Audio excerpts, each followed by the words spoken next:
Is a leasehold transaction easier than a freehold transaction? There are more negotiations involved with leasehold. In most cases, if there's bank funding on the buyer's side, you're going to have to give 10 plus or whatever it is. I would strongly advise engaging with a legal advisor at an earlier stage.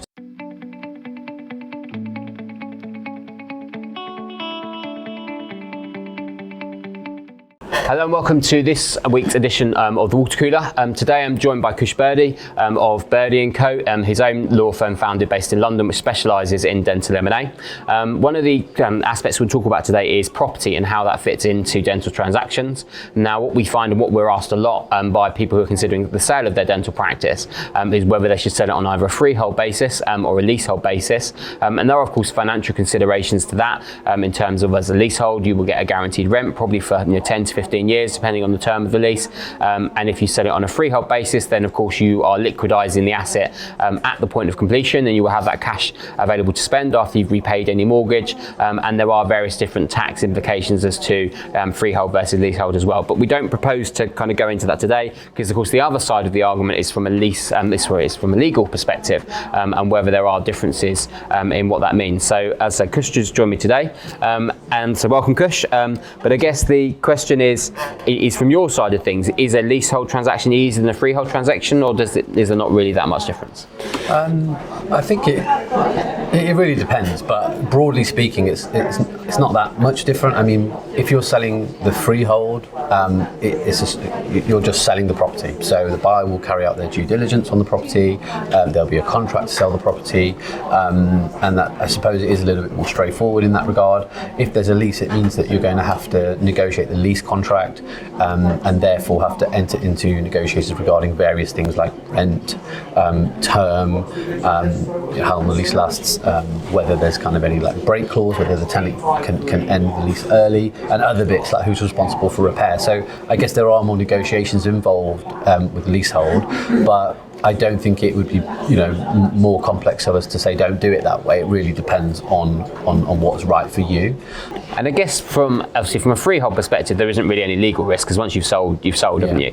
Whereas I guess from a leasehold perspective, there are potential risks down the line. Of course, one of them is that most leases contain a clause which says that you can't unreasonably withhold consent to that lease being assigned.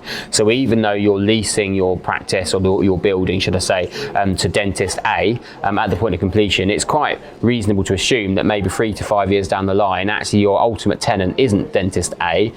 It could be another corporate, or it could be dentist B. And do you have any control at all over who your ultimate tenant is when it comes to it?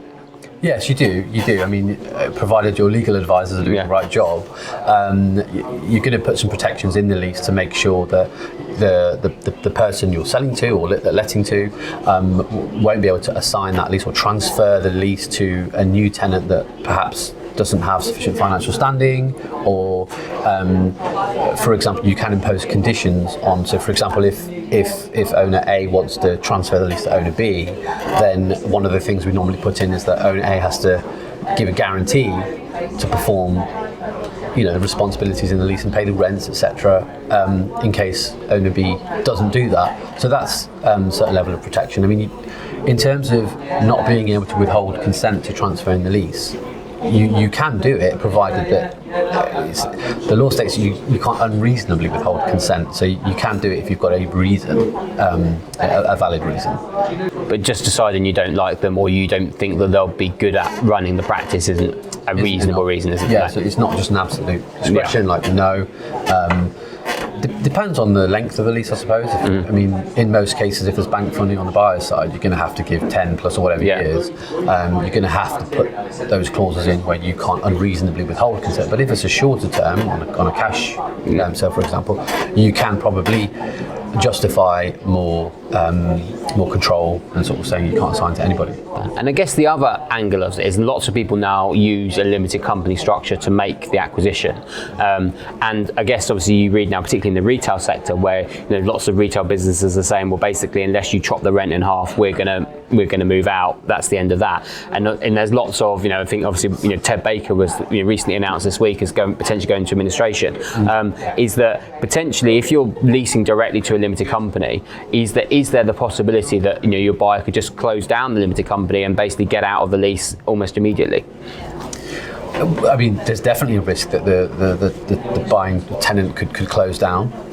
Whether they could get out immediately, it depends on sort of what protection you've got in place. But broadly speaking, you could be in a situation where the tenant is just disappeared and they're not paying the rent.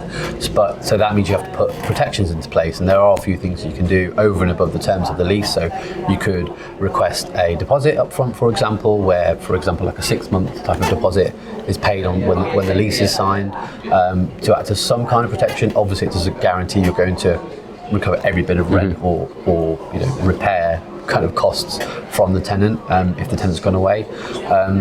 Aside from that, you could request an individual guarantee or a personal guarantee from the tenant company. So a director basically states, if my company doesn't pay the rent, I will from my own money, obviously provided that they have it. So that's another thing. I think that the key point is really just making sure that you're doing the referencing, which of course you do if you're selling your practice to a buyer. You're going to be doing your due diligence on the buyer, but just making sure that there is sufficient financial standing there in the ways that I've mentioned. Brilliant. Okay. Now, any other sort of big tidbits of advice you'd give? I think property is a funny one, because what I would say is, certainly for all sellers out there, when you're preparing for sale, I would strongly advise engaging with a legal advisor at an earlier stage to perhaps maybe look at the land registry records that you've got, because we see time and time again where land registry records have outstanding entries against it, or it's like a mortgage against it, but it's already been paid off but it's not been removed, or a landlord, if you've got a long leasehold premises, or like almost a freehold, and you've got a landlord above that, maybe their interest isn't registered at land registry, and it can cause all sorts of complications on the sale of your practice, whether you're selling the freehold or leasing the premises, because the buyer can't do the due diligence to the full extent, and that can actually increase, well, not just costs, but the timelines of the sale, which obviously we don't want that. We want to try and get your sale completed and finished. So maybe just make sure you've got your ducks in a row, at an earlier stage. Yeah, particularly I would say where you've got a big commercial landlord. I did one out in East London where the ultimate, or the head landlord, was with Asda, who of course at the time were owned by Walmart, which was out in the States, and actually getting anyone to sign off a sufficient lease to allow anyone to borrow money against that dental practice was next to impossible. So in the end we had to take a haircut on price to sell to a cash buyer, because it was the only way around it. Whilst in practice everyone knew they were never going to be turfed out of this building, because it wasn't actually in the Asda, it was kind of round the corner a bit. It wasn't ever a unit Asda were going to use. But in reality, of course, when you went to a bank and said, kind of borrow some money, it became quite challenging. Yeah, absolutely. So brilliant. Thank you very much. Cheers for joining us, and we'll see you again next time.